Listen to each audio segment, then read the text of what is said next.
All right.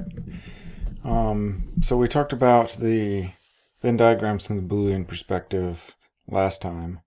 This time we are going to talk about the square of opposition from the Boolean perspective.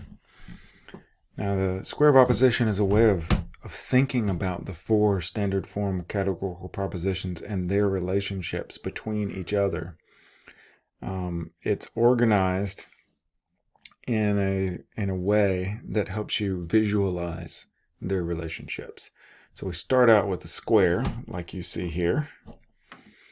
The A proposition is going to be in the upper left-hand corner.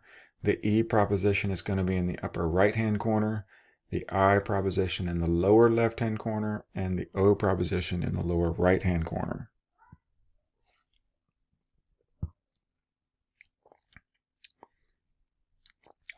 Now, the way it's organized is that the universal propositions are at the top, the particular propositions are at the bottom, the negative propositions are on the right-hand side of the square, and the affirmative propositions are on the left-hand side of the square. Remember, these are the quantity and the quality of these propositions.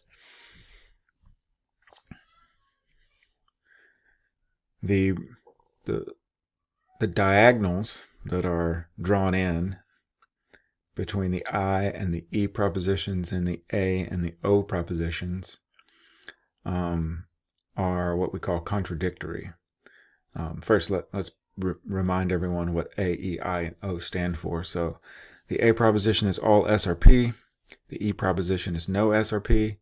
The I proposition is some S or P. And the O proposition are some S or not P, where S and P are variables that could stand in for any subject term or predicate term. So one of the cool things about the square of opposition is it gives us a visual representation of the logical relationships between the O, I, A, and E propositions, between all of them. So like I was saying before, the diagonals between A and O and I and E are contradictory. And what we mean by contradictory is opposite truth value. So if we knew that a given A proposition was true, then because O is its contradictory, that means that O must have the opposite truth value. So if A is true, then O must be false. So just think of a simple example, like all puppies are cutie pies, the one that we've had before. We know that one's true. So that means the O proposition, some puppies are not cutie pies, it must be false because they have the opposite truth value. Now, the relationship between the A and the E proposition is logically undetermined.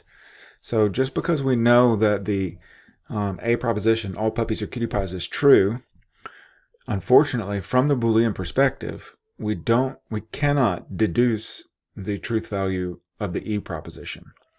And it's going to be the same all the way around the outside of the square. So the relationship between A and I is logically undetermined, as well as the relationship between E and O is logically undetermined, and the relationship between I and O are logically undetermined as well.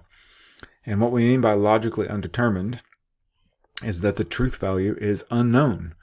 So if we're given a proposition and told what the truth value of that proposition is, whether it's an A proposition or whatever, we could figure out the contradictory of that proposition, because we're always going to be able to know that. It's always going to have the opposite truth value. But we're not going to be able to know the truth value of the I or the E propositions if we're given the A, because those are logically undetermined. So, for instance, if I told you I have a statement of the form all S or P, and I'm telling you it's true, you don't know what S and P are, so you don't know whether the I proposition or the E proposition are going to be true or false. They could be true, they could be false. We don't know. And because of that, we're saying that they are logically undetermined. So remember, this is from the Boolean perspective.